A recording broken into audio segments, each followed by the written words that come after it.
네, 시청자 여러분 안녕하십니까? 뉴스타트 2부 시작합니다. 오늘부터 이재명 정부 출범 뒤 첫 국정감사가 진행됩니다. 국정감사는 말 그대로 국정 전반을 점검하는 자리로 국회의 강력한 권한 가운데 하나죠. 하지만 대부분 여야의 정쟁과 정치 쇼로 끝나곤 합니다. 이번엔 다를까요? 초반 격돌 양상을 보면 이번에도 속 시원한 정책 질의는 기대하기 어려워 보입니다. 국정감사에서 짚어볼 문제 가운데 하나는 캄보디아에서 발생한 우리 국민의 피해 사건입니다. 비슷한 사례가 잇따르는데 우리 정부의 대응은 아니하기만 했습니다. 대사는 공석이고요. 대사관에 상주하는 경찰은 3명이 고작입니다. 정부가 뒤늦게 대응에 나섰는데요. 외양간이라도 제대로 고쳐야겠습니다. 그럼 이 시각 주요 뉴스부터 살펴보겠습니다. 이재명 정부 첫 국정감사가 오늘부터 시작됩니다. 더불어민주당은 내란 잔재 청산을 강조했고 국민의힘은 현 정부의 무능과 입법 독재를 알리겠다고 벼르고 있습니다. 이재명 대통령이 인천세관 마약 사건 수사 외압 의혹과 관련해 철저한 수사를 당부했습니다. 수사 외압 폭로 당사자인 백혜룡 경정을 수사팀에 파견하도록 지시했습니다. 주택시장 안정화를 위한 추가 대책이 나옵니다. 더불어민주당과 정부, 대통령실은 수도권 집값 과열 관련 대책을 이번 주에 내놓기로 뜻을 모았습니다. 우리나라 대학생의 캄보디아 납치 살해 사건과 관련해 모집책 1명이 구속 송치됐습니다. 캄보디아에서 한국인을 대상으로 한 범죄가 잇따르면서 현재 우리 경찰관을 파견하는 코리안 데스크 설치도 추진됩니다. 가자지구 휴전 합의에 따라 이스라엘 인질과 팔레스타인 수감자 교환이 현지 시간으로 13일 아침에 시작됩니다. 휴전 성과를 알리기 위해 트럼프 대통령도 중동으로 향했습니다. 네, 첫 소식입니다. 캄보디아 고문 살해 사건으로 숨진 우리 대학생에 대해서 현지 경찰이 현지 공동 부검을 추진하고 있습니다. 피해자를 캄보디아로 보낸 모집책이 구속 송치된 가운데 경찰은 배후 조직과 공범에 대해 수사 범위를 확대하고 있습니다. 김근우 기자가 보도합니다. 22살 대학생 A씨가 캄보디아 캄포트주에서 숨진 채 발견된 건 지난 8월 초입니다. 한국인 대상 취업 사기가 잦은 보코산 범죄단지 근처 트럭 안이었습니다. 캄보디아 측은 A씨가 고문으로 인한 심장마비로 숨졌다고 판단했습니다.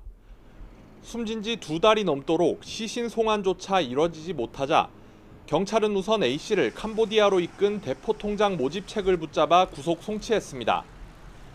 모집책은 A씨와 지인 사이로 통장을 비싸게 사준다며 캄보디아로 보낸 혐의를 받습니다. 경찰은 배후 조직을 비롯한 공범이 더 있을 것으로 보고 수사를 확대할 방침입니다. 또 현지 경찰과 A씨의 시신 송환을 협의하면서 부검을 공동으로 진행하는 방안도 추진하고 있습니다. 캄보디아 검찰은 A씨를 살해한 혐의로 중국인 3명을 검거해 재판에 넘기고 도망친 2명을 쫓고 있습니다. 경찰청은 오는 23일 캄보디아 경찰과 회담을 열고 우리 경찰관을 직접 외국에 파견하는 코리안 데스크 설치를 논의할 계획입니다. 또 수사 공조를 강화하기 위해 국가수사본부장의 캄보디아 방문도 추진하겠다고 밝혔습니다. YTN 김근우입니다. 보신 것처럼 최근 캄보디아에서 한국인을 대상으로 한 범죄가 폭발적으로 늘어나면서 우리 교민들도 불안에 떨고 있습니다. 정부와 수사기관 대처가 기대만큼 빠르지 못한 답답한 상황 속에 자경단까지 등장했습니다. 양인혁 기자입니다. 지난달 캄보디아에서 한국인이 운영하는 온라인 사기 조직이 적발됐습니다. 푸놈펜 아파트에 위치한 사기 작업장에는 범행 가담을 강요당한 피해자 45명이 있었는데 이 가운데 무려 30명이 한국인이었습니다. 고수익을 보장한다는 구인글을 보고 캄보디아를 찾은 20대와 30대 한국인 2명도 전화금융사기에 가담하란 협박과 고문을 받으며 호텔에 160일 넘게 갇혀있다 가까스로 구출됐습니다. 지난 2022년 고작 한 건에 불과했던 캄보디아 내 한국인 납치 신고는 올해 1월과 8월 사이에만 330건으로 폭증했습니다. 반면 주 캄보디아 대사관에 파견된 사건 사고 담당 경찰 인력은 3명에 불과해 대응에 역부족이란 지적이 나옵니다. 이런 현실 속에 캄보디아 등 동남아를 기반으로 활동하는 범죄 의심 인물들 신상을 공개하는 온라인 채널도 등장했습니다. 22살 대학생 A씨가 강제로 마약을 투약하는 거로 보이는 영상도 이곳에서 공개됐습니다. 마셔 빨리 저기 숨 참지 못할 때까지 봐라. 채널 운영자는 사적 제재라는 민감한 주제어를 벗어날 수는 없겠지만 지금도 실시간 일어나는 범죄가 더딜 수 있다면 만족한다고 밝혔습니다. 다만 일각에선 특정인의 이름과 얼굴, 여권번호 같은 개인정보가 여과 없이 노출되고 있어 부작용을 우려하는 목소리도 나옵니다. YTN 양일혁입니다. 캄보디아에서 숨진 채 발견된 대학생이 범죄 조직에 이리저리 끌려다니고 잔혹한 폭행을 당했다는 증언이 나왔습니다. 국민을 충격과 공포에 빠뜨린 사건이지만 특검 수사와 각종 정쟁으로 멀어질 대로 멀어진 여야는 내 탓 공방만 이어갔습니다. 강민경 기자입니다. 너무 맞아서 걷지도 숨도 못 쉬는 상태였고 병원으로 가는 길에 차 안에서 사망했다. 민주당 박찬대 의원이 공개한 캄보디아 사망 대학생에 대한 증언입니다. 피해자와 같이 감금됐다가 구조된 한국인의 말인데 사망한 대학생은 마약 운반에 강제로 동원되다가 팔려왔고 그때도 이미 심한 폭행을 당해 말을 잘 할 수 없을 정도였다는 설명도 나왔습니다. 국민의힘은 피해자의 부모가 일찌감치 한국 대사관에 도움을 요청했다는 점을 들어 정부 여당에 파상 공세를 퍼부었습니다. 이재명 대통령은 사후 약방문식 대처만 하면서 본질적인 문제 해결에는 손을 놓고 있다고 꼬집기도 했습니다. 우리 국민의 안전과 생명을 지키는 일에도 대통령은 보이지 않습니다. 민주당은 이런 사건조차 발목 잡기 정쟁에 이용하려는 건 공당 자세가 아니라고 받아쳤습니다. 정부도 이번 사안을 심각하게 보고 있다며 다가오는 국정감사에서만큼은 대승적으로 머리를 맞대자고 촉구했습니다. 민주당은 국민의 생명과 안전, 재산을 지키기 위해서 항상 최선을 다하고 있습니다. 양평군청 공무원의 극단적 선택을 놓고 여진도 계속되고 있는데 국민의힘은 여당이 만든 괴물 특검이 폭력 강압 수사를 한다고 주장했습니다. 특검에 대한 특검을 해야 한다는 주장까지 나왔습니다. 우리 당에서는 가칭 민중기 특검의 폭력 수사 특검법을 발의하겠습니다. 민주당은 야당이야말로 망자에 대한 예의를 지키지 않고 있다며 강압 수사를 외치는 속내는 자신들 죄를 피하려는 꼼수에 불과하다고 받아쳤습니다. 고인의 안타까운 죽음을 정치에 끌어들여 특검의 수사를 흔들고 범죄 조직의 만행도 공무원의 극단적 선택도 여의도에서는 정쟁이 됩니다. 싸울 땐 싸우더라도 국민의 생명과 직결된 사안에서만큼은 여야가 손을 맞잡아야 한다는 지적이 나옵니다. YTN 강민경입니다. 김건희 특검팀이 서울 양평고속도로 종점 변경 의혹과 관련해 윤석열 정부 인수위원회 차원의 외압 여부를 살펴보고 있습니다. 관련한 특검 조사를 받고 숨진 양평군청 공무원은 오늘 경찰에서 부검할 예정입니다. 이준엽 기자가 보도합니다. 서울 양평고속도로 용역업체가 종점을 기존의 경기 양평군 양서면에서 강상면으로 바꾼 안을 내놓은 건 2022년 4월입니다. 새 정부 출범을 불과 한 달 앞두고 이뤄진 변경에 대해 특검은 윤석열 전 대통령 인수위원회 차원의 개입을 의심하고 있습니다. 특검은 지난 7월부터 수차례 벌인 압수수색과 관련자 조사를 통해 인수위로부터 실무진의 지시가 전달된 정황을 포착한 것으로 전해졌습니다. 인수위로부터 이런 외압이 있었다면 인수위 관계자에게 지시를 내리거나 의중을 전달한 윗선이 누구인지에 대한 조사도 불가피할 것으로 보입니다. 수사와 별개로 해당 의혹 관련 수사를 받고 세상을 떠난 양평군청 공무원을 둘러싼 파장이 이어지고 있는 가운데 경찰은 숨진 공무원 부검을 오늘 실시합니다. 타살 혐의점은 없다고 보지만 사망 원인을 명확히 하기 위해 유가족 동의를 얻어서 진행하기로 한 겁니다. 현장에서 발견된 유서 필적 감정도 국립과학수사연구원에 의뢰할 예정입니다. 경찰은 강압수사를 주장하는 내용이 담겨 논란이 된 숨진 공무원의 별도 자필 메모가 유서 내용과도 일치하는지에 대해서는 말을 아끼고 있습니다. 다만 유서는 유가족이 살펴보고 숨진 공무원 필체와 일치한다는 점을 확인했다고 전했습니다. 특검은 지난 10일 공무원에 대한 해명 자료를 낸 이후 추가 입장은 내지 않고 있습니다. 경찰의 사망사건 수사 상황을 우선 지켜볼 것으로 보입니다. YTN 이준엽입니다. 오늘 윤석열 전 대통령과 한덕수 전 국무총리가 각각 비상계엄 관련 재판을 받게 됩니다. 서울중앙지방법원은 오늘 오전 10시 10분 윤 전 대통령의 내란 우두머리 혐의 사건 23차 공판을 진행합니다. 재판부는 특검의 신청을 받아들여 법정을 촬영한 뒤 촬영본을 사후 공개하는 방식으로 재판을 중계할 예정입니다. 같은 날 내란 우두머리 방조 혐의 등을 받는 한 전 총리 2차 공판도 서울중앙지법에서 열립니다. 법원은 한 전 총리 재판도 중계할 예정인데요. 계엄 당일 대통령실 CCTV 증거 조사와 김영호 전 통일부 장관에 대한 증인 신문이 계획돼 있습니다.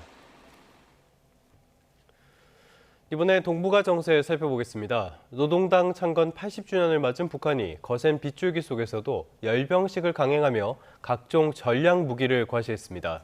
무엇보다 10여 개국 고위급 인사들이 평양을 찾으면서 외교 보폭도 넓힌 것으로 평가되는데 신형 ICBM인 화성 20형 시험 발사도 조만간 강행할 수 있다는 관측이 나옵니다.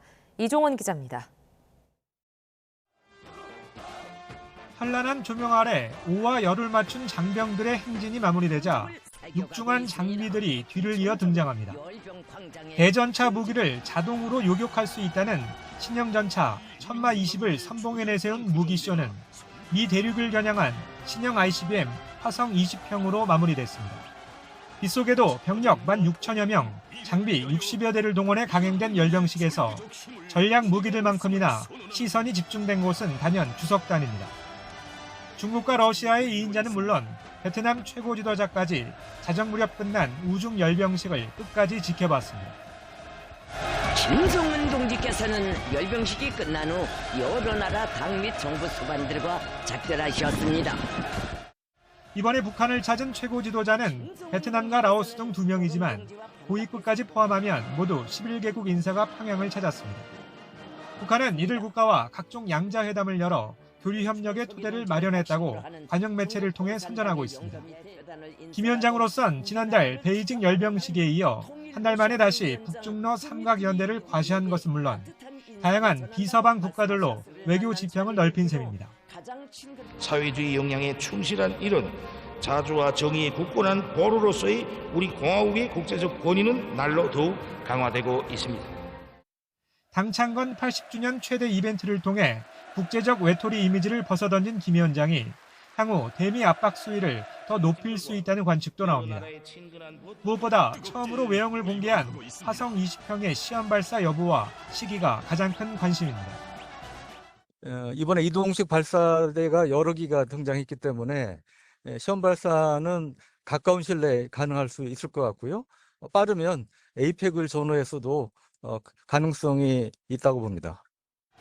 이런 가운데 열병식을 포함해 당창건 80주년 행사 기간 내내 김 위원장의 딸 주혜는 모습을 나타내지 않았는데 전문가들은 자칫 관심이 분산되는 걸 우려한 조치로 분석했습니다. YTN 이종원입니다. 경주 에이펙 정상회의가 이제 보름 앞으로 다가왔습니다. 하지만 미중의 무역 갈등은 다시 거세질 조짐을 보이고 있습니다. 트럼프 대통령과 JD 벤스 부통령은 미국은 중국을 해치고 싶지 않다면서 수위 조절에 나섰습니다. 뉴욕 연결해서 자세한 소식 알아보겠습니다. 이승윤 특파원, 트럼프 행정부가 미중 정상회담이 예정대로 진행될 가능성을 시사했다고요? 네, 그렇습니다. 트럼프 미국 대통령은 중국과 무역 갈등 우려가 커지는 데 대해 미국은 중국을 해치려는 게 아니라 도우려는 것이라고 강조했습니다. 트럼프 대통령은 트루스 소셜에 이 중국에 대해 걱정하지 말라면서 모든 게 잘 될 것이라는 글을 올렸습니다. 이어 매우 존경받는 이 시진핑 중국 국가 주석이 잠시 안 좋은 순간을 겪었을 뿐이라며 시 주석은 자국이 불황을 겪는 걸 원치 않고 나 역시 마찬가지라고 덧붙였습니다.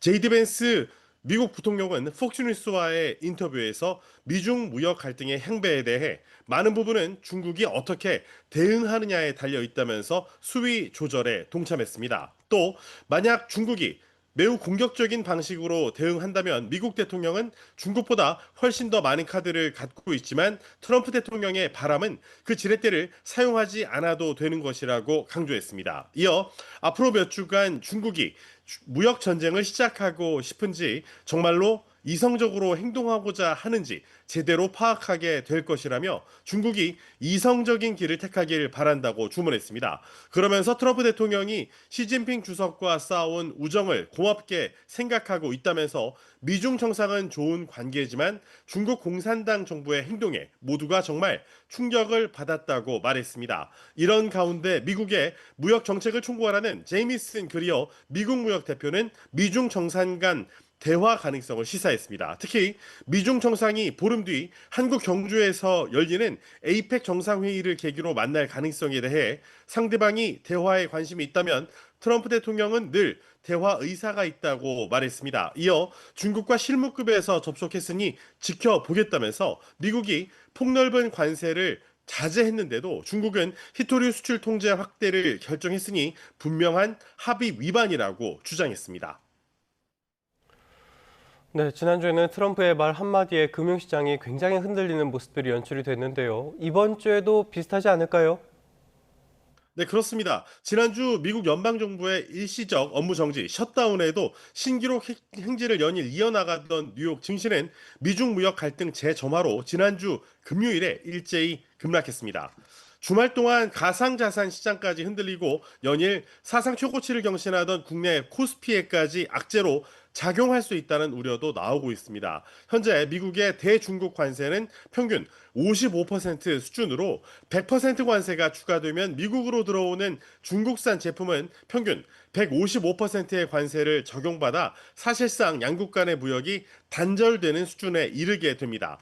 경제 전문가들은 트럼프 대통령이 미중 무역 정책을 여러 번 번복하는 경향을 보이며 불확실성을 키워왔다고 지적하고 있습니다. 직접 들어보시죠.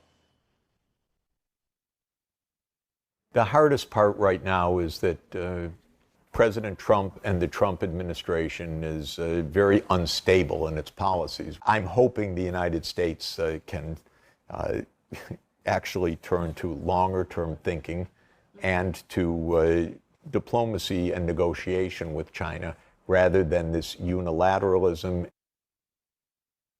투자자들이 여기서 트럼프 대통령이 항상 꽁무니를 빼는 상황에 맞춰 이 갈등 수위가 내려갈 때를 대비한 저가 매수인 타코 트레이드로 대응할지도 관심입니다. 프리덤 캐피털은 장기적으로 긍정적인 결과를 끌어내기 위한 트럼프 대통령의 협상 전술일 수 있다면서 이번 급락은 다시 한번 매수의 기회가 될 수 있다고 분석했습니다. 가벨리 펀드는 미국 기업들의 실적은 계속 탄탄할 것으로 보이고 금리가 하락세이며 대체 투자처가 많지 않기 때문에 미국 기업들의 가치 평가도 유지될 가능성이 크다고 내다봤습니다. 지금까지 뉴욕에서 YTN 이승윤입니다.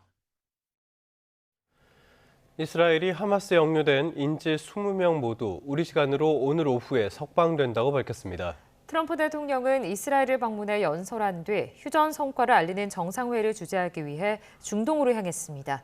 런던 조수연 특파원입니다. 이제 전쟁은 그만. 트럼프 대통령 감사합니다. 가자 지구에 억류된 이스라엘 인질 석방을 앞두고 이런 문구가 적힌 간판이 텔아비브 중심가를 가득 메웠습니다. We have emotions of anticipation for a better future. 예루살렘에서는 트럼프 미국 대통령을 맞이하기 위한 준비가 한창입니다. 인질 석방에 맞춰 방문하는 트럼프 대통령은 현지 시간 13일 오전 11시쯤 이스라엘 의회에서 연설을 하고 인질 가족도 만날 것으로 예상됩니다. 트럼프 방문을 앞두고 네타냐후 이스라엘 총리는 모든 인질을 인도받을 준비를 마쳤다고 밝혔습니다. 생존 인질 20명 석방 이후 남은 28명의 유해 인도가 이루어집니다. The release of our hostages will begin early Monday morning. We are expecting all 20 of our living hostages to be released together at one time. 하마스 고위 관계자도 인질 수감자 교환이 13일 아침에 시작된다고 확인했습니다. 인질들은 국제 적십자를 통해 이스라엘군에 인계돼 레임 군부대에서 건강검진을 받은 뒤 가족과 재회하게 됩니다. 이스라엘은 모든 인질이 국경을 통과하는 게 확인되면 팔레스타인 수감자 석방을 시작할 방침입니다.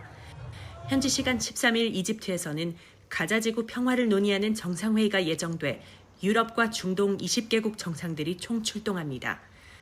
트럼프 대통령은 가자 종전안 합의 서명식을 통해 2단계 평화계획 의지를 담은 이행 방안 등을 국제사회에 알릴 것으로 보입니다. 하지만 하마스는 무장 해제에 반대하고 있고 철수를 시작한 이스라엘군도 가자 주요 지역에 남아있어 무력 충돌 가능성은 여전히 남아있습니다. 런던에서 YTN 조수연입니다.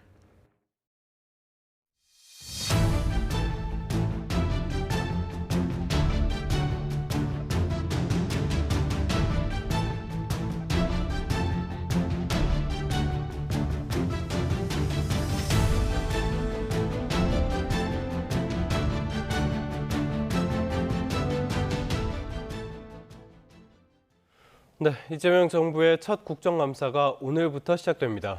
민주당은 내란 청산, 국민의힘은 정부 실정을 전면에 내건 가운데 여야는 조희대 대법원장과 김현지 대통령실 부속실장 등을 두고 초반부터 격돌합니다.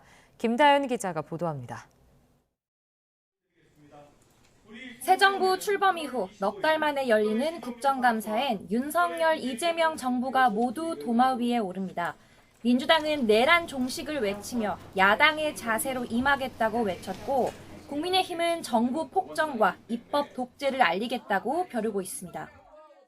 민주당은 우리가 야당이라는 자세로 윤석열 정부의 망가진 1060일을 철저히 파헤칠 것입니다. 이제 갈 때까지 가는 막장 수준입니다. 이재명 정권의 폭정과 실정을 낱낱이 국민께 알리고 대법원 국정감사가 국감 첫날 화두인데 민주당은 조희대 대법원장의 대선 개입 의혹을 파헤치겠다며 사법부 수장에 대한 기존 예우를 깨고 증인석에 앉힐 기세입니다. 국민의힘은 삼권 분립 훼손이라고 반발하는 동시에 대통령의 최측근 김현지 대통령실 부속실장의 공세를 집중하고 있습니다. 만사현통, 존엄현지에 이어 애지중지현지라는 수식어로 당 회의실을 꾸미면서 국감 출석을 압박하고 있습니다. 김현지 부속실장에 대해 국민들의 의구심을 키운 것은 야당이 아닙니다. 집권 여당입니다. 또 대통령실입니다.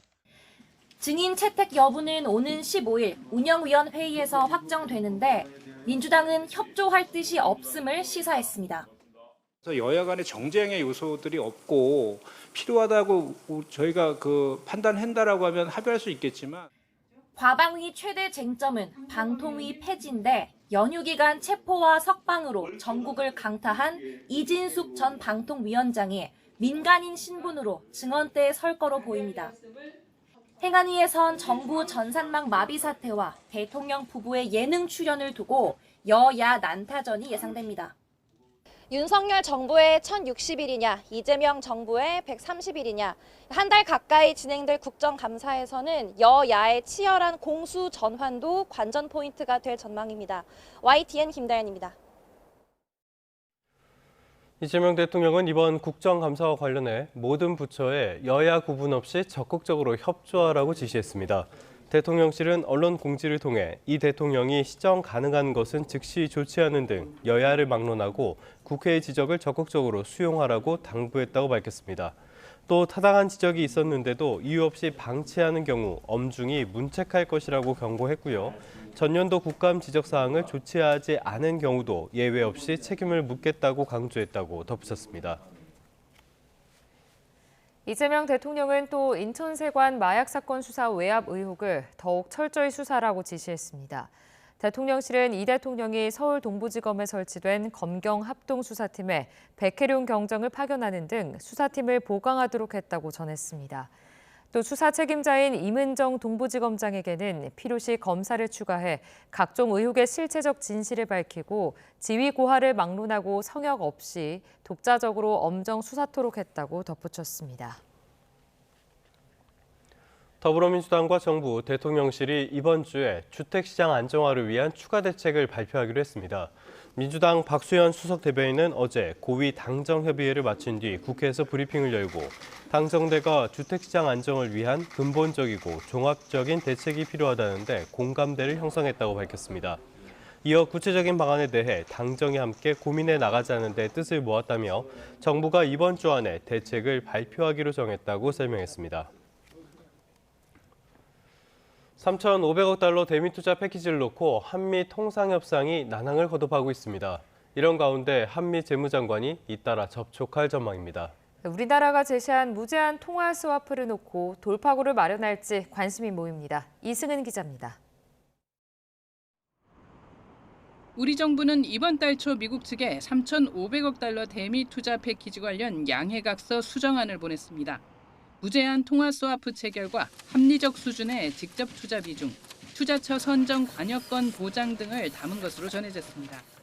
이렇게 미국으로 공을 넘긴 뒤 지난 4일 김정관 산업통상자원부 장관이 전격적으로 미국을 방문해 하워드 러트닉 미 상무장관과 만났습니다. 이제 외환 시장에 대한 상황에 대해서 서로 의견을 좁혀가고 있는 중이었다고 말씀드릴 수 있을 것 같고요. 그런 부분에서 상당한 이해 서로 한국의 어떤 딜에서 가지고 있는 외환 시장의 민감성이라든지 그런 부분들에 상당한 공감대가 이루어졌다고 생각을 합니다. 이어 한미 재무장관도 만날 것으로 보입니다. 구윤철 부총리 겸 기획재정부 장관이 오는 15일 워싱턴 DC에서 열리는 주요 20개국 재무장관 회의와 국제통화기금 연차 총회 참석차 미국을 방문하는데 베선트 장관과 만나 협상을 이어갈 것으로 보입니다. 두 사람은 다음 주 송도에서 열리는 아시아 태평양 경제협력체 APEC 재무장관 회의와 이번 달 말 APEC 정상회의 기간에도 만날 가능성이 높습니다. 하지만 APEC 정상회담을 앞두고 중국이 히토류 수출 통제 강화 등 미국의 강공을 취하고 있는 상황이 악재입니다. 미국은 한국에 물러선다면 다른 나라에 잘못된 신호를 줄 수 있다는 우려를 할 수 있습니다.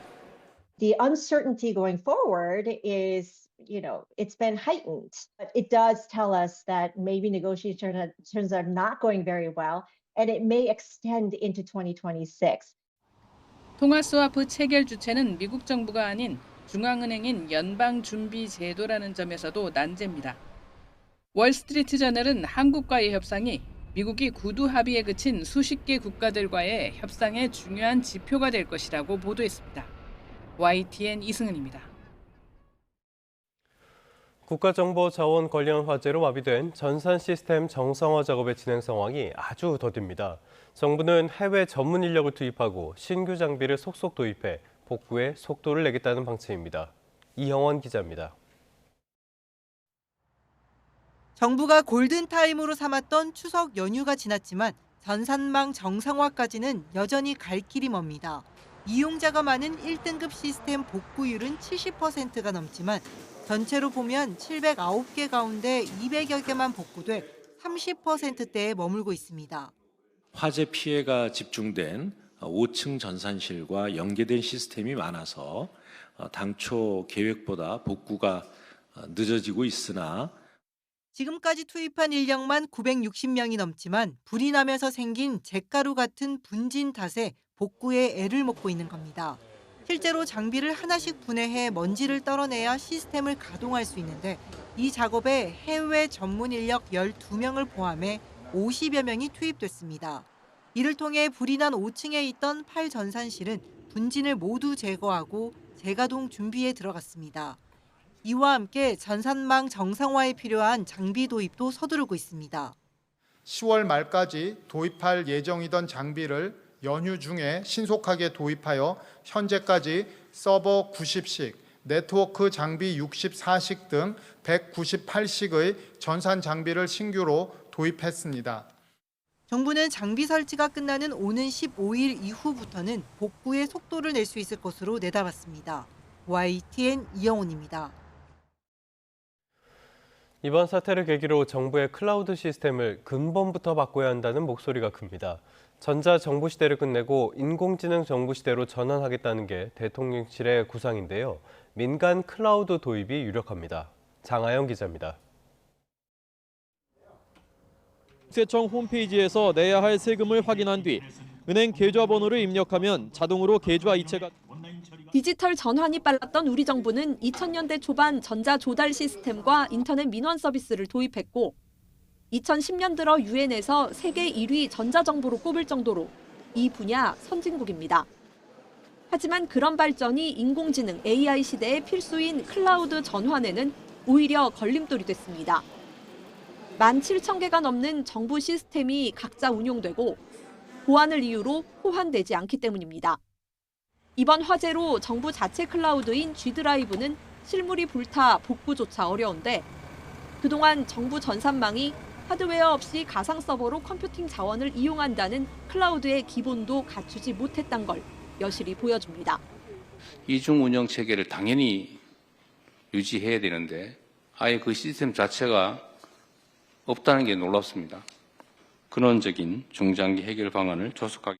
영국, 일본, 싱가포르 등 해외에선 민간 클라우드를 도입한 행정 체계가 대세입니다. 미국은 2010년대부터 국방부와 법무부, 복지부 등 주요 기관이 민간 클라우드에 올라타면서 정부 자체의 데이터 센터를 줄였는데 연방 정부 차원에서 민간과 계약을 맺습니다. 비용을 줄이면서도 통일된 보안 인증 제도를 도입해 보안성을 높였습니다.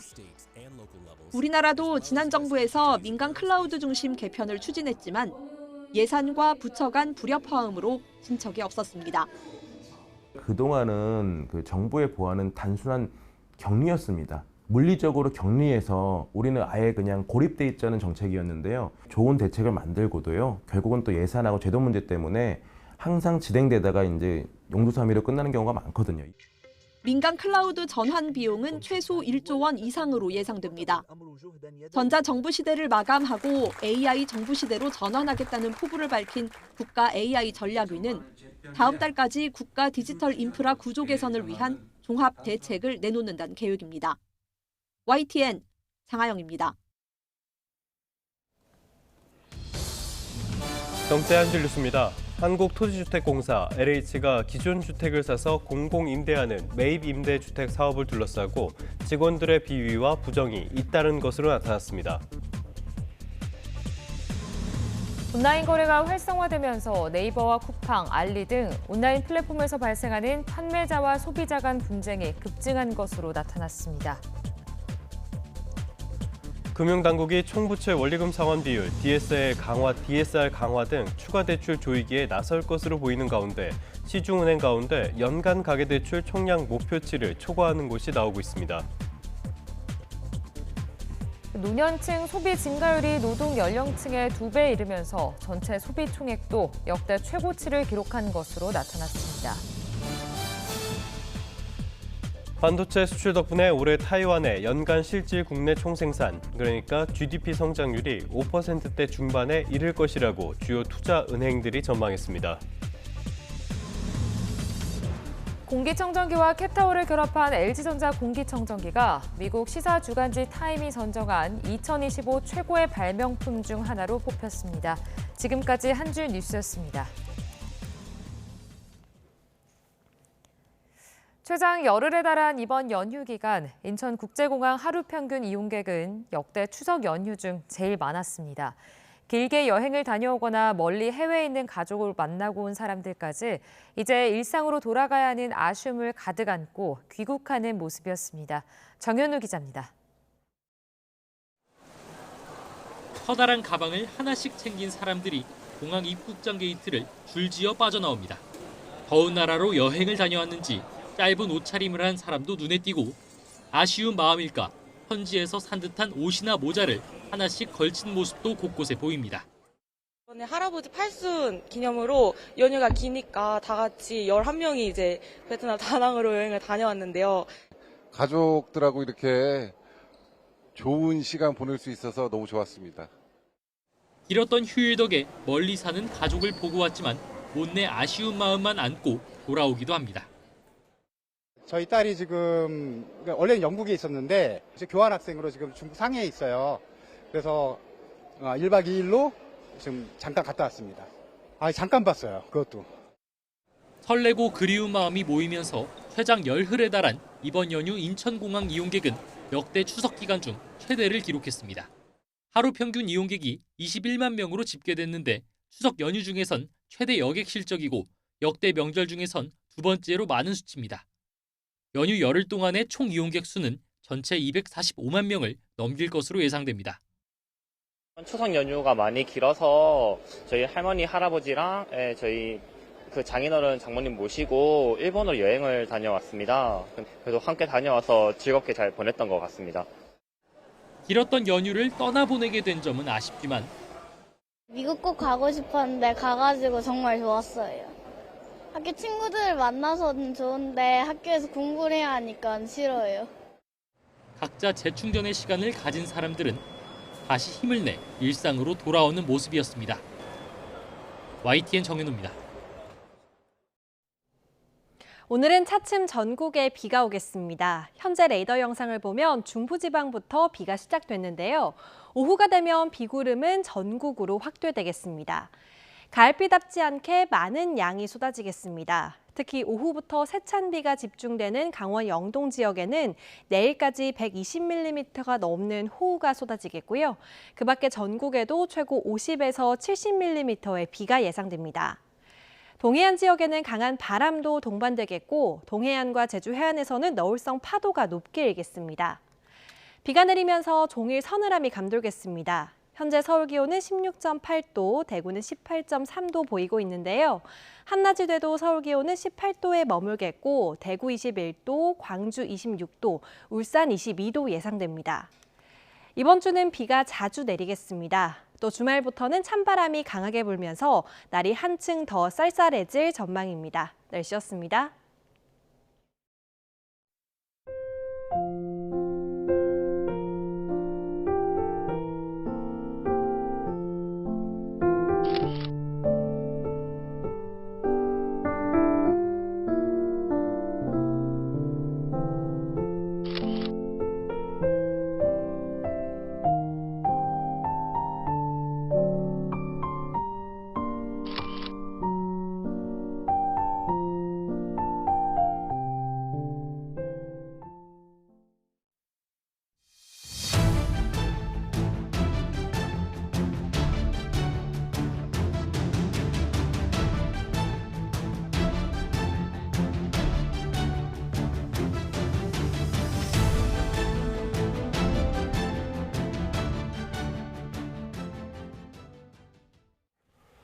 신뢰받는 법원으로 거듭나겠다고 강조한 사법부가 격동의 일주일을 맞이하게 됐습니다.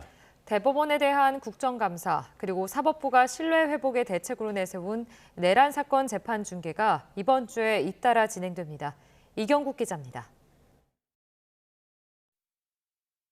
이번 주 대법원에 대한 국회의 국정감사가 열립니다. 오늘은 국회에서 그리고 모레에는 대법원에서 현장 감사가 진행될 예정입니다. 관건은 조희대 대법원장이 국감장에 출석해 증언할지 여부입니다. 여당은 이재명 대통령 공직선거법 사건 파기환송 선고 등과 관련해 청문회 수준의 감사를 하겠다며 대법원장이 인사만 하고 자리를 뜨던 관례도 허용하지 않겠다는 방침입니다. 지금은 국민들이 대법원장에 물어보고 싶은 질문이 너무 많습니다. 이번에는 양해는 없다. 조 대법원장이 국감장에 나올지조차 아직은 미지수인 상황. 설령 출석하더라도 재판과 관련한 각종 질의에 대해 사법부 독립을 강조해온 조 대법원장이 침묵을 지키거나 원론적 답변만 할 가능성이 큽니다. 줄줄이 예정된 비상계엄 사건 재판 중계도 분수령이 될 전망입니다.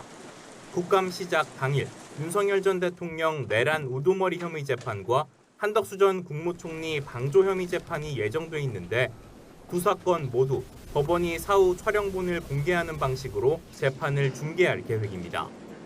사법부가 공정한 재판에 대한 국민 요구에 부응하겠다며 재판 중계를 적극 실시하고 나섰던 만큼 우려를 불식할 계기로 삼을 수 있을지 주목됩니다. YTN 이경국입니다. 더불어민주당이 조희대 대법원장에 제기하는 의심의 핵심은 이른바 번갯불 파기환송입니다. 지난 5월 이재명 당시 후보의 공직선거법 사건에 유죄 취지의 판결을 내려 대통령 선거에 개입했다는 건데 그때 흐름을 살펴봤습니다. 조은지 기자입니다. 대통령 선거를 35일 앞둔 지난 4월 29일 대법원은 이틀 뒤 이재명 후보의 공직선거법 사건을 선고하겠다고 깜짝 발표했습니다. 민주당은 상식과 순리에 맞는 현명한 판결을, 국민의힘은 신속하고 정의로운 판결을 기대한다고 나란히 입장을 냈습니다. 2심 무죄가 나왔던 까닭인지 민주당은 꽤 느긋한 분위기 속에 용광로 선대위 출범식을 열었습니다. 대한민국의 새 장을 열어갈 위대한 여정의 시작입니다. 같은 날, 그러니까 대법원 선고 전날 열린 법사위에서도 신속 판결에 대한 우려나 지적 대신 이재명 당시 후보의 사법 리스크에 마침표를 찍을 수 있다는 기대감이 팽배했습니다. 승인하는 판결은 가능할 수 있지만 이것을 9일 만에 내용을 뒤집고 유죄 취지의 판결을 한다는 것은 시간적으로 불가능한 것 같다. 당연히 무죄, 즉 상고 기각을 확신은 합니다만은 만약에 유죄 취지가 된다 하더라도 대법원에서 형량을 결정할 수는 없는 것이죠. 정치검찰의 역직 기소 그리고 공소권 남용에 대해서 철퇴를 가해 주시기 바랍니다. 하지만 대법원의 판단은 유죄 취지 파기환송. 민주당도 후보도 당혹감을 감추지 못했습니다. 민주당은 또 긴급 현안 질의를 열어 9일 만에 선고가 날 수 있냐며 대법원장과 한덕수 전 국무총리의 회동서를 제기했습니다. 이재명 사건이 올라오면 꼭 먼저 처리하겠다라고 이야기했다, 윤석열에게라고 하는 제보를 받았는데 이게 사실인지 아닌지 몰라요. 그러더니 진짜 이렇게 된 거예요. 집권 여당이 된 지난달에도 조의대 없는 조의대 청문회를 강행했습니다. 민주당은 국정감사에서 사법부 수장을 상대로 당시 번갯불 선고의 경위를 묻겠다는데 무죄를 예감하며 신속 판결을 환영하던 당시 분위기와는 큰 차이가 있어 보입니다. YTN 조은지입니다. 전공의들이 병원으로 대거 돌아온 지 한 달이 넘었습니다. 하지만 여전히 의료계 곳곳에서는 파열음이 이어지고 있습니다. 전공의들은 과로를, 피해 간호사들은 지위에 대한 불안을 호소하고 있고 지역 의료와 필수 의료에 대한 사회적 우려도 여전합니다. 김주영 기자가 보도합니다. 전공의들이 지난달 초 복귀하면서 각 병원과 응급 의료 체계는 인력 부족이라는 고민을 덜게 됐습니다. 하지만 의정 갈등 과정에서 불거진 의료계 내부의 각종 문제들은 여전히 해결되지 않은 채 불만을 불러오고 있습니다. 전공의들은 지나치게 장시간 근무를 해야 하는 등 수련 환경 개선이 제대로 이뤄지지 못하고 있다고 주장합니다. 법에 정해진 상한 시간은 주 80시간이지만 전공의 내부 조사 결과를 보면 80시간 넘게 일한다는 답이 30%에 달했고 104시간 이상 근무한다는 답도 3%나 있었습니다. 전공의에 대한 혹사와 인권 박탈을 대가로 유지되는 의료는 더 이상 유지될 수 없다. 우리는 더 이상 침묵 속에서 병원의 소모품이 되지 않을 것이다. 전공의들이 병원을 떠나 있는 동안 그 공백을 메워줬던 전담 간호사들도 불만이 있기는 마찬가지입니다. 상당수가 의사를 대신한 업무에 투입되면서 원치 않는 업무 조정을 겪어야 했고 본인 동의 없이 전공의가 기피하는 업무에 배치됐다는 겁니다. 비슷한 일이 언제 또 벌어질지 모른다는 생각에 절반이 넘는 이들은 심한 불안감을 호소하고 있습니다. 근본적으로 전공의를 포함한 의사들이 필수과를 기피하는 현상도 바뀌지 않았습니다. 지방의료원에서는 의사들이 연이어 빠져나가는데 채용은 안 되는 등 지역의료, 필수의료의 구멍은 더 커지고 있습니다. 이에 따라 이번 주부터 시작될 국회 국정감사에서는 보건당국을 상대로 한 날카로운 문제제기가 이어질 전망입니다. 정은경 보건복지부 장관이 취약한 지역, 필수, 공공의료 강화를 가장 중요한 국정과제로 꼽은 가운데 의료 정상화를 위한 어떤 청사진을 제시할지 관심입니다. YTN 김주영입니다. 경기도 가평군에 있는 횟집에서 불이 나 안에 있던 일가족 4명이 모두 숨졌습니다. 화재 원인을 파악하기 위한 합동 감식이 진행됐는데 이웃들은 열심히 살던 가족이 참변을 당했다며 안타까워했습니다. 이현정 기자가 취재했습니다. 식당이 바닥부터 천장까지 모두 새까맣게 탔고 경찰 통제선 안쪽에서는 감식 인력이 분주하게 움직입니다. 경기 가평군 횟집에서 난 불로 일가족이 숨진 사고와 관련해 경찰과 소방 등 관계 당국이 합동 감식에 나섰습니다. 소방은 타기 쉬운 내장재가 많아 연기가 많이 발생한 데다 창문도 모두 방범 창살로 막혀 대피하기 어려웠을 거라고 설명했습니다. 내장재들이 다 불에 타기 쉬운 화학제품이라든지 이런 것들이 많이 있기 때문에 안에 연기가 가량 발생하지 않았나, 그래서 대피하지 못했나 추정하고 있습니다. 한밤중 들이닥친 화마로 40대 부부와 10대인 고등학생 딸, 그리고 중학생 아들까지 심정지 상태로 발견돼 병원에 이송됐지만 모두 숨졌습니다.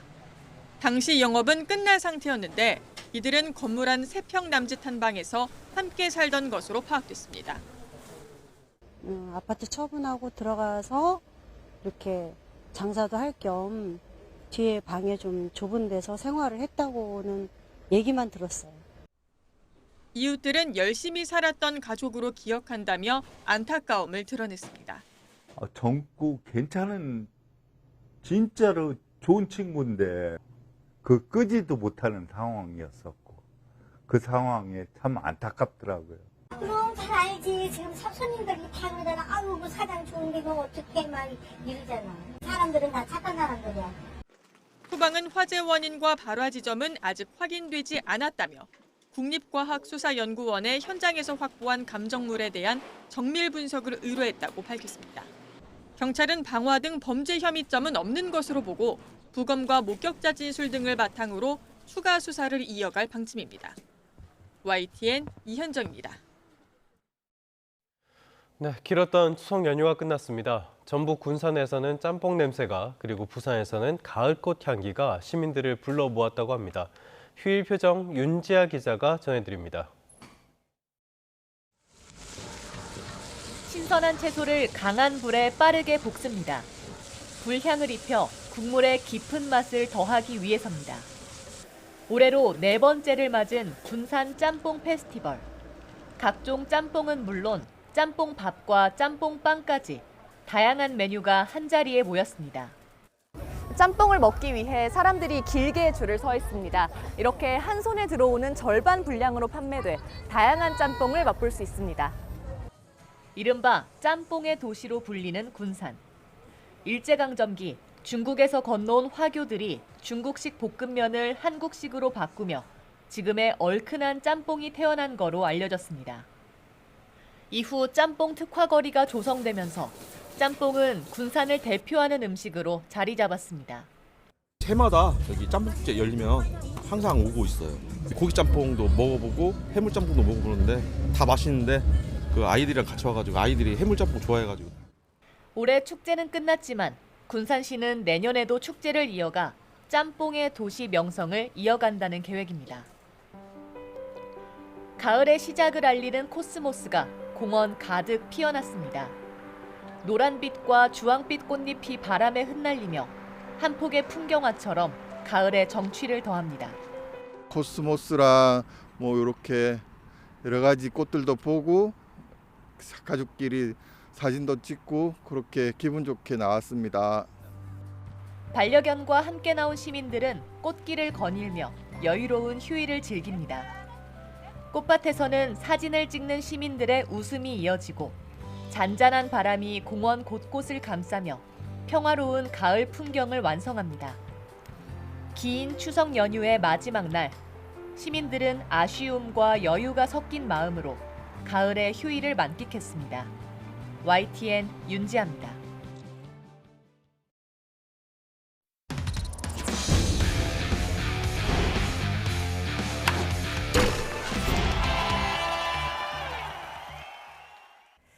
프로야구 가을 야구에서 1승 1패로 맞선 SSG와 삼성이 대구로 이동해 준 플레이오프 3차전에서 맞붙습니다.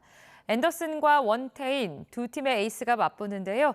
역시 또 변수는 홈런과 불펜이 될 거란 전망입니다. 이경재 기자입니다. 삼성은 이지현과 김영우의 홈런포로 1차전을 가져왔고 SSG는 2경기 연속 담장을 넘긴 고명준의 김성국의 끝내기 홈런으로 2차전을 웃었습니다. 대표적인 홈런 공장인 라이온즈 파크에서도 홈런은 두 팀 모두에게 승리를 가져오는 약이자 치명적인 독입니다. 특히 삼성은 전체 홈런의 60%인 96개를 홈에서 날렸고 홈런왕 디아즈는 10개 가운데 7개가 대구였습니다. 접전으로 흐를수록 조금 더 유리한 건 SSG입니다. 2차전에서 조병현이 잠깐 흔들리긴 했지만 SSG는 1차전에선 3회부터, 2차전에선 4회부터 이로운과 김민, 노경은 등 철벽 불펜에 가동해 삼성 방망이를 잠재웠습니다. 다만 매 경기에 나와 이닝이 쌓이면서 위력을 유지할 수 있을지는 미지수입니다. 페널티 레이스하고 하던 대로 비슷하게 할 겁니다. 그리고 오늘 경기 보신 것처럼 필승조가 조금 빠르게 나올 수도 있고 상황에 따라서 경기 흐름에 따라서 잘 운영을 할 생각입니다. 삼성은 후라도를 2차전 마무리로 쓰는 변치까지 활용한 만큼 불펜에서 고민이 깊습니다. 후라도를 기용했을 때 4차선 선발로 예상을 해놨고 그래서 9회 이제 동점이 되면 나가는 걸로 다 이렇게 얘기가 돼 있었던 상황이었어요. 중요한 승부처인 3차전 선발은 두 팀의 에이스 앤더슨과 원태인입니다. 시즌 성적과 상대 전적에선 앤더슨이 조금 앞서지만 앤더슨은 최근 장염으로 고생했고 원태인은 평소보다 가을에 훨씬 강합니다.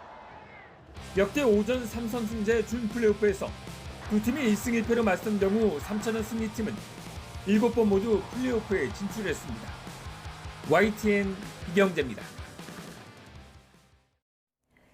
내년 3월 월드 베이스볼 클래식을 앞두고 같은 조의 일본, 체코와 다음 달 평가전을 치를 야구 대표팀의 명단이 확정됐습니다.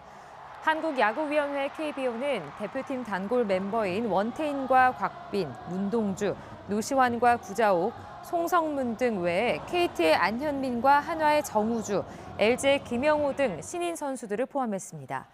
대표팀은 다음 달 8일과 9일 고척에서 체코와 2경기를 치르고 15일과 16일엔 일본 도쿄에서 한일전을 펼칩니다. 지금까지 월요일 스포츠 뉴스였습니다. 네, 이번엔 국제 뉴스 살펴보겠습니다. 2년 동안 이어졌던 가자지구 전쟁은 미국 주도로 일단락되는 분위기입니다. 하지만 러시아와 우크라이나의 공방은 여전히 치열합니다. 러시아군이 전력망을 집중 공략하는 데에 맞서서 우크라이나는 토마호크 미사일 지원을 미국에 거듭 요청하고 있는데요. 실현 가능성은 미지수입니다. 정유신 기자입니다. 겨울철을 앞두고 러시아는 우크라이나 에너지 인프라를 집중 공격하고 있습니다. 일주일 동안에만 3천여 대의 무인기, 90발의 미사일, 1,300발의 폭탄이 대규모로 동원됐습니다. 수도 키이우 전체가 주말 한때 정전이 되고 물 공급까지 끊어졌고 최소한 20명이 다쳤습니다. Вода почала зникати, потім ще й газ.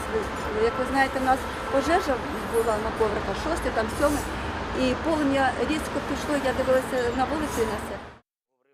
젤렌스키 대통령은 중동 상황이 주목을 받는 동안 러시아의 공격이 더욱 교활해졌다고 말했습니다. 그러면서 미국의 장거리 순항 미사일 토마호크 지원이 러시아를 협상장으로 끌고 나올 수 있다고 주장했습니다. Та чуємо, що Росія боїться, що американці можуть дати нам томагавки. Це сигнал, що саме такий тиск може спрацювати для миру. 앞서 지난 6일 트럼프 대통령은 우크라이나의 토마호크 제공을 어느 정도 결정했다고 말한 뒤에 구체적인 언급을 피하고 있습니다. 토마호크 미사일은 최대 사거리가 2,500km에 달해 러시아의 수도 모스크바는 물론 시베리아까지 정밀 타격이 가능합니다. 이 때문에 푸틴 러시아 대통령은 토마호크를 제공하면 미러 관계가 파탄날 것이라고 으름장을 놓았습니다. К разрушению наших отношений, во всяком случае наметившихся позитивных тенденций в этих отношениях. 외신들은 전쟁 확대를 원치 않는 미국이 토마호크를 지원할 가능성은 낮다면서 대신 러시아 내 에너지 표적 정보 제공을 강화하고 있다고 전했습니다. YTN 정준입니다. 아프가니스탄을 통치하는 이슬람 무장 조직인 탈레반과 파키스탄이 국경 지역에서 격렬한 교전을 벌여 사상자가 속출했습니다. 2,500km 넘게 국경선을 맞댄 두 나라는 파키스탄 정부 전복을 노리는 무장단체 파키스탄 탈레반 문제를 놓고 갈등을 빚고 있습니다. 김종욱 기자입니다. 캄캄한 밤 중화기에서 쉴 새 없이 내뿜는 화염이 번쩍이고 공격받은 건물이 불타오릅니다. 초소와 부대본부, 탱크 등 주요 목표물에 정밀 타격도 이뤄지면서 군인들이 급히 몸을 피합니다. 아프가니스탄 탈레반군과 파키스탄군이 국경지대 여러 곳에서 포와 총기, 드론 등을 동원해 격렬한 교전을 벌였습니다. 아프간 측은 수도 카불 등을 겨냥한 파키스탄군의 영공 침범에 보복해 여러 명을 사살했다며 카타르와 사우디아라비아의 요청으로 공격을 멈췄다고 밝혔습니다. اته 50 د دوی نظامیان لمنځه تللي دي د 150 په شاوخوا کې ټپیان لري او تر نه پورې زموږ مجاهدین هم شهیدان شوي دي او 14 تر 13 پورې زخمیان لرو او د دوی وسلې او مهمات هم نیول شوي دي په امتدادي کرښې. 파키스탄군도 탈레반과 영계 테러범 200명 이상을 사살했다고 주장했습니다. 앞서 지난 9일 아프간 카불과 남동부에서 여러 차례 폭발이 일어나자 아프간 국방부는 파키스탄의 공격이라고 주장했습니다. 당시 파키스탄은 분리주의 무장단체 파키스탄 탈레반 지도자를 겨냥해 공습한 것으로 전해졌고 이 단체를 숨겨주는 행위를 멈추라고 아프간에 촉구했습니다. 파키스탄에서 급증한 무장단체의 공격은 대부분 파키스탄 탈레반의 소행으로 알려졌고 탈레반이 아프간에서 다시 집권한 2021년 이후 파키스탄군 수백 명을 살해한 의혹을 받습니다.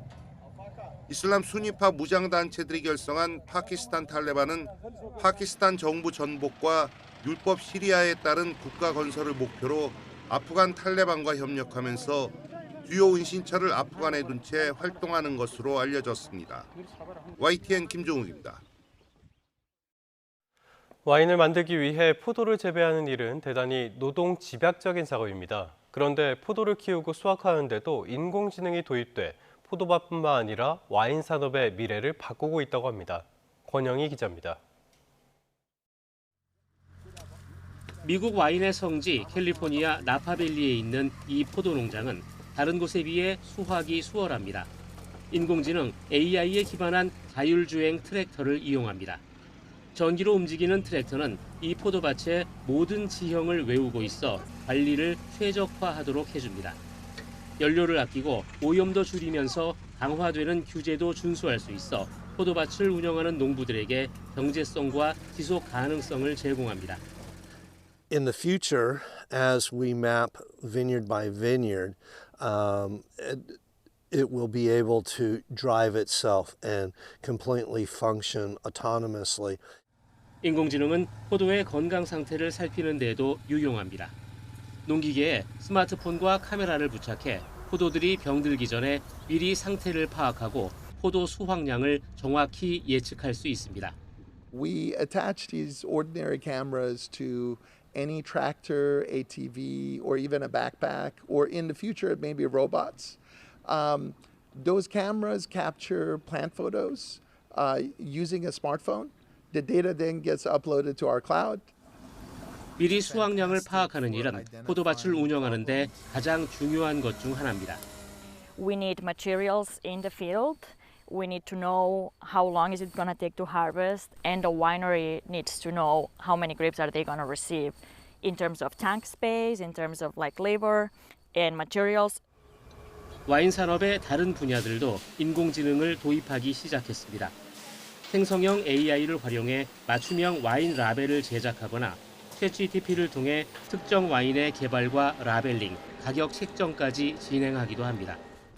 인공지능이 노동력 부족부터 시장 불확실성까지 힘든 시기를 겪고 있는 와인 산업의 체질을 바꾸고 있습니다.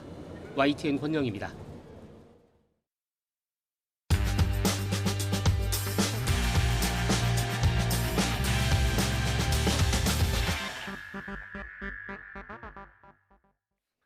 (10월 13일) 월요일 스타트 브리핑 시작합니다. 캄보디아에서 고문 끝에 숨진 대학생을 비롯해 한국인 대상 범죄가 끊이지 않아서 충격을 주고 있죠. 지난해 캄보디아에서 피싱을 강요당하고 고문당한 사람이 10만 명에 달한다는 한국일보 기사입니다. 중국계가 주축이 된 조직이 외국인을 감금하고 착취하는 작업장만 100개에 달하는 걸로 파악됩니다. 고압 철조망과 무장 경비원, 감시 카메라로 둘러싸인 감옥형 구조인데요. 고수익 일자리라고 해서 갔지만 이런 끔찍한 곳에서 12시간 이상 노동에 동원되고 구타와 고문을 당하는 겁니다. 캄보디아 정부가 단속을 벌인다고는 하지만 빙산의 일각이라는 게 국제사회 시각입니다. 상당수의 작업장을 방치하고 또 묵인하면서 범죄 산업이 커졌다고 보고 있습니다. 이런 가운데 캄보디아 GDP의 절반이 사기 산업에서 나온다고 발표한 보고서도 나왔습니다. 돈이 되니까 정부가 소극적으로 대응하는 게 아니란 분석입니다. 공권력이 제대로 작동하지 않으면서 온라인 사기와 인신매매 등 각종 범죄가 속출하는 상황입니다. 국제사회가 공조해서 막을 필요가 있어 보입니다. 다음 기사 보겠습니다. 요즘 코스피의 상승세가 심상치 않습니다. 그러다 보니까 빚을 내서라도 올라타자는 투자자들이 늘고 있는데 특히 50대 이상 실버 개미들이 많다는 내용입니다. 증권사가 투자자에게 투자 자금을 빌려주는 대출을 신용거래융자라고 하죠. 이 잔고가 지난달 기준으로 14조 2,260억 원, 역대 최대치를 찍었습니다. 그런데 이 중 절반 이상이 50대 이상이 빌린 돈입니다. 코스피 상승 랠리가 계속되니까 나만 빠질 수 없다라는 불안감에 비투의 규모가 늘어난 겁니다. 전 연령층에서 나타나는 현상이지만 그중에서도 실버 세대가 두드러집니다.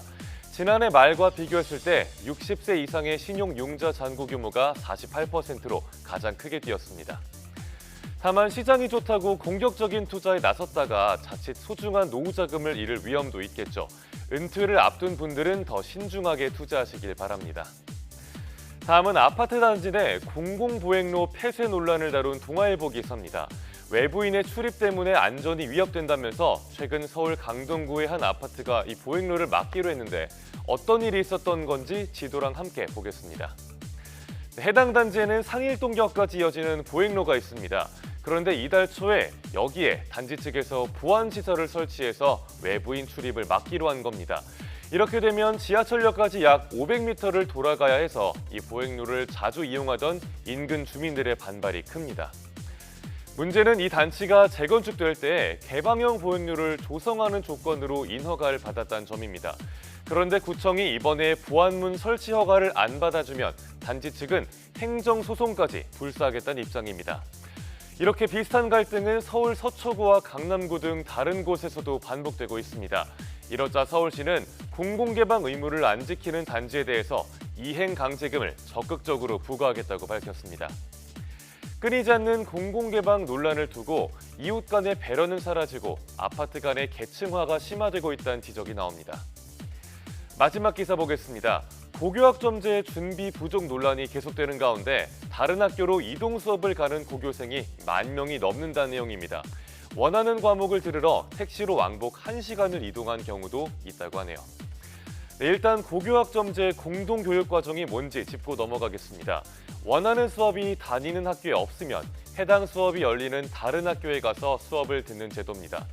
금방 가는 거리면 다행인데 문제는 택시나 대중교통을 타고도 한참 걸리는 경우가 많다는 겁니다. 학교 간 이동 수업에 걸리는 시간은 택시가 평균 39분, 대중교통은 54분, 도보가 25분 걸리는 걸로 나타났습니다. 부산 학생들은 무려 평균 1시간 15분 동안 대중교통을 타고 다른 학교로 간다고 하네요. 그럼 이렇게 해서라도 다른 학교까지 가서 수업을 들어야 하는 이유는 뭘까요?